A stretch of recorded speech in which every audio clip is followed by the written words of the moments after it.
My name is Jamie Rose Monk. I in Operation Mincemeat, I play Johnny Bevan and others. So we all play loads of different characters, but that's kind of the main one. Yeah, I don't know what. I'm an actress. I'm loving it. We're on tour. We're having a lovely time. Yeah, that's about it from me. And I'm Sean Carey. I play the role of Charles Cholmondeley, who is the architect of Operation Mincemeat. He's the guy who kind of comes up with the plan between himself and Ewan Montague. His kind of it's essentially there's kind of buddy comedy elements to this musical. Charles is someone who lacks a lot of confidence and self belief, even though he's very rigorous in his kind of planning and stuff. And Monty represents everything that he isn't. He's confident and rash, but he's also terribly underprepared. So between the two of them, they've kind of formed this double act that carries you through the show for 2.5 hours. I know you kind of both had different journeys with the show, but what kind of first both attracted you to want to be part of it?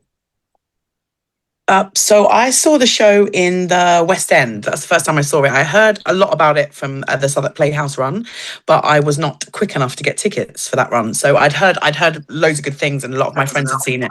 And then when it was in the West End, I went to go see it, and it was just one of the most impressive things I've ever seen.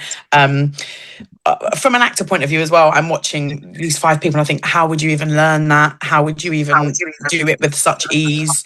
And from a writing perspective, it was just so clever. And it just had so many elements that were, you would be silly to pass up being in it. So for me, it was just so impressive. And yeah, and even with the hype, sometimes it's hard if people say to you, "Oh, it's a 5-star show. It's a 5-star show. It's brilliant. It's brilliant. It's brilliant." You go in with, "Oh, okay, then it's going to be brilliant," and it was just a definite 10 out of 10. So that was for me was an easy sort of wanting to be part of it for sure.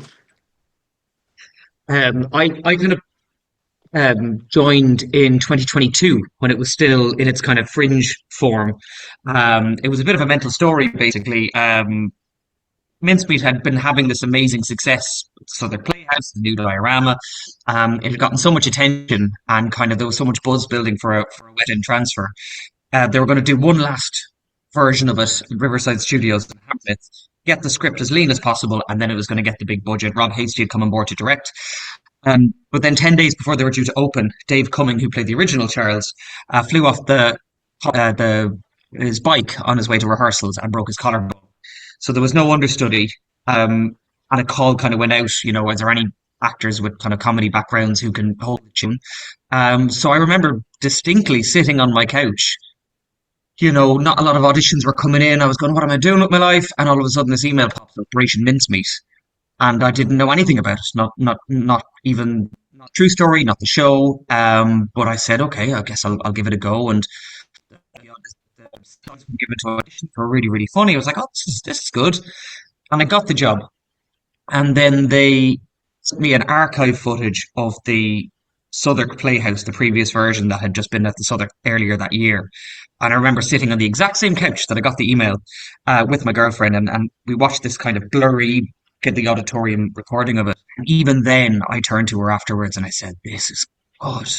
This is really good.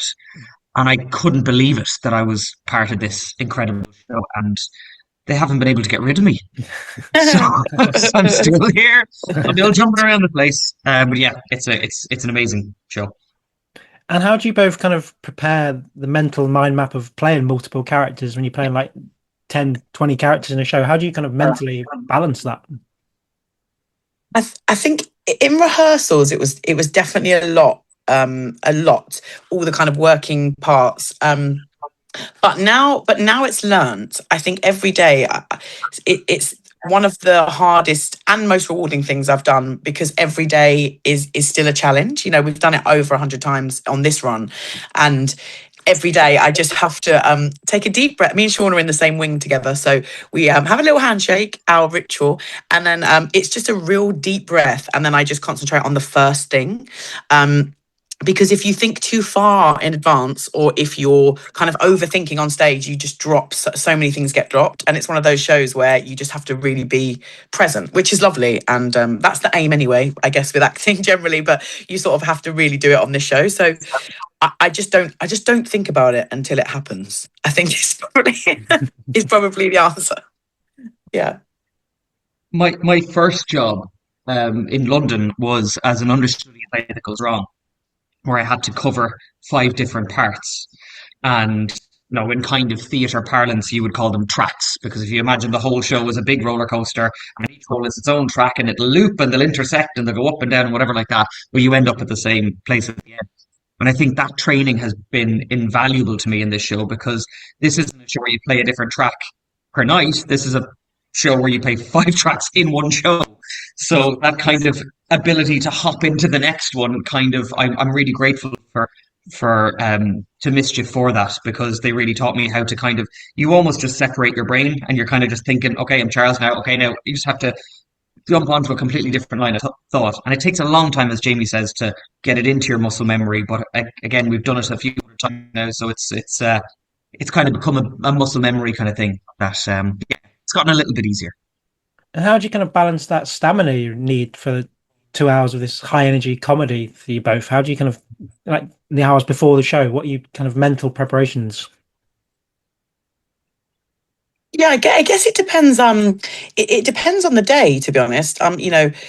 If I'm totally honest, some days you wake up with a lot of energy. You've got it in you. Some days you wake up and you think, oh, I've got to do the show tonight.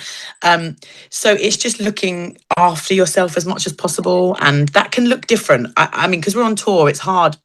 You're away from your house and your things, and you're away from your family and friends. So we rely on each other a lot to lift each other up if someone needs that, or and I guess it's just all the boring stuff like drinking lots of water and making sure that you're warmed up as much as you can be, and getting sleep.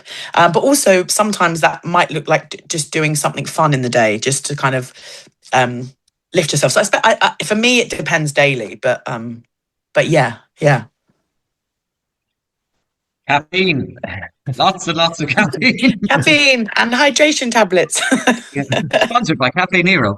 Yeah, that's a really interesting point that Jamie made as well. Like you do have to do a lot of kind of self-care. You have to have a lot of, as you say, a lot of water, a lot of electrolytes, and you do your walks and all that kind of stuff. But it is really important, I think, on tour that you, wherever you can, snatch something that isn't the show, and have that life, because that nourishes your soul, I guess. Because you can't be too much of a monk, or you'd go mad and you'd be doing the show a disservice. So I think it is important, you get out, get a bit of fresh air. We were in Sheffield for 2 weeks on this tour, and the Peak District was a 15-minute train away, and it was like paradise. You'd be sitting on a little brook, kind of, there's lots of nature, the sun's beating down, and that gave me more energy than any amount of caffeine ever could. To kind of get to come in fresh and do that. It's a balancing act. Yeah, you just have to kind of, you're spinning a lot of plates, but the audiences are still laughing, so I think we're managing the balance quite well. And obviously you're playing people who are real. This is a real story. What kind of deep dives did you both do into that world when you were creating the show? Well, I've had breakfast with the family of Charles Cholmondeley, which has been quite incredible. So Liz, his daughter, saw me in the West End, and we kind of stayed in touch after that. She wrote me a letter, and we kind of stayed in touch. And when she heard I was doing the tour, she got very excited, because Charles Cholmondeley's wife is still alive, and she had never seen the musical. So when we came to Bath on the tour, Alison Cholmondeley, Charles Cholmondeley's wife, got to come and see the show, and I went for breakfast with them beforehand. They wanted me to meet Mum, which was this amazing day where she was telling me all these stories about Charles and he was like as a person. And I think the best compliment I ever could have gotten from the Cholmondeley family was that they felt that the musical really captured who Charles was, his attitude towards the plan, his rigor, his kind of desire in the spotlight, and kind of, just, I do my duty and that's all I do. And they thought captured it better than any other kind of telling of the story. So that was really lovely, and what a lovely thing to hear for a show that is quite silly and quite slapstick at times and madcap, that we tell the story in a very fun way, but I think the show is very true to the spirit of it and very respectful of people who were involved. And obviously, like you say, there is kind of a lot of heart in the show as well. People might think it's this madcap comedy, but it is, like you say, when you get moments like Dear Bill, which kind of slow it all softly down. How do you guys process that as well? The kind of the energy you need to slowing it down as well. Yeah, I think a lot of it is is really mapped out for us. Like the writing is so clever. It kind of grabs people with Born to Lead, and it's, there's so much going on in Born to Lead. You meet all these different characters. There's like a rap in the middle about Sicily, and it's kind of all very, very fast paced. And the craft that the writers, it's just brilliant. That at the point where the audience do need that. I kind of just to respite and to process what the show is, it comes at the perfect moment. So I think it's mapped. It's sort of mapped out for us with Dear Bill and with Useful. I think those two moments in the show come at a point, like we've thrown a lot at them, and then they're just perfectly placed. And I think that's down to the writing, really. And we don't have to do too much. That's how I see it anyway. But yeah. It's kind of a show that shouldn't work. Like, no aspect of it should ever. It's got multiple genres in terms of music. You have different styles of music in there. It's five people playing 80 parts. It's a musical about tricking the Nazis with a dead body. And I think the comedy and drama is another thing. It's like it smushes together all these different genres, but it all works. And as Jamie says, it kind of navigates those peaks and troughs so beautifully. I think we live in a really exciting time for writing. There's a lot of great TV shows like cartoons, something like BoJack Horseman, for example, which is about a talking horse, but is also this really profound exploration of kind of celebrity and like addiction and stuff like that. You can do it all, and I think this show does it all. You have really heightened moments of silly kind of cartoon comedy, and then you've got these really kind of more serious and more respectful, more dramatic moments. I guess if you're playing it, you play the situation as truthfully as you possibly can. So it gives you that little leeway to be this kind of like madcap character. And then as long as you're playing the next scene that might be quite serious, it doesn't jar. It doesn't feel like you're playing. It's more like these characters stay the same and the circumstances around them are heightened. And that's the joy of playing it too, because we're not just the character, the core character, we're also the ensemble. Our Snitlip always say that depending on the amount of stage time a character has in Operation Mincemeat, that's the bigger the character is. So if you only have 2 seconds on stage, likelihood is you have to give it a 10 in terms of energy. But if always on the stage, you can ground that and be kind of more kind of serious or yeah. And obviously, there's a massive fan base now for the show, that kind of loyal fan base. It must be so thrilling for you. Obviously, Sean, you've done it in London. It must be so thrilling for you both to have that kind of backing behind the show. Yeah, it's been amazing to me. It's incredible, really, that that the fans of the show, the people that have people are kind of following the tour, and will meet the same people at loads of different stops. And I think that's, in a time where people can go and see so much, and there's so much art kind of out there, it's lovely that people want to come back and see different versions and see it in a different theatre, because we're going to theatres that are 1,700 seater, and then it might be like a 800 seater, so it does feel slightly different in those spaces. So it's really lovely that people want to come on that journey with us. And also it's really nice to meet people at Stage Door that had never heard anything about it, and they just support their local theatre, and they'd heard it was good, and they was like, oh, it's another show at our local theatre, let's go and see it. And they've just been really bowled over by it, which it's been really special as well to meet kind of people on the massive range of people that have enjoyed the shows. It's been really lovely. It's kind of, so they call themselves the Mincefluencers is the official title for a fan of Mincemeat. And it's wonderful. Like it's this kind of, I really get the sense of them as being like the pub killers. Like, cause I've worked in Manny's a bar I'm an actor, of course I have. And I love the sense of community that comes from having regulars. I remember working in a pub, I called them the Fox Crew, come in every day and drink Fosters. And I knew they'd be in at 3 o'clock. I'd have the pints waiting for them. It's the kind of feeling when you come in, oh, hey, is it going? I keep it well. Oh, good. And it's lovely. It creates that community. And I think what's really great is that the fact that there's now a tour, it's providing opportunities for people to go to places that they've never been before. We've got people going to York, or people getting to see certain cathedrals, or going to the beach in Brighton, or going, all over the place. So it's providing kind of your comfort watch, your kind of favorite show or whatever, but it's also allowing you to kind of see different places. And to add to what Jamie says, I think the really rewarding thing about being on the tour is that there are the people who've never seen it before, and you can almost hear them being quite tentative at the start, going, "What is this?" And then by the end of it, being on their feet, like hearing people fall in love with it for the first time every night has been the best reward we could ask for on this tour. Mm. And to turn the tables, if you could ask one of the characters in the show a question about their lives, what would you ask them? That's a really good question. I don't know. I think I'd want to ask Ian Fleming something about James Bond, but I can't think what that would be at this moment. But I think I think it would be that. But I can't form the actual question. But I definitely want to pick the brains of that. I think it's a really fun little character for me to do in the show, and I think I'd want to know more about that maybe. Yeah, I'm sure. I don't know if I would regret it, but I'd love to maybe have dinner with Bernard Spilsbury and just kind of ask, "Are you okay?" Our glitzy coroner who helps us procure the body. He's actually two characters. He's a composite character of Bernard Spilsbury and Bentley Purchase. But they are two people who I'd just be fascinated to chat to. But I don't know what I would ask them. I'd probably keep a healthy distance.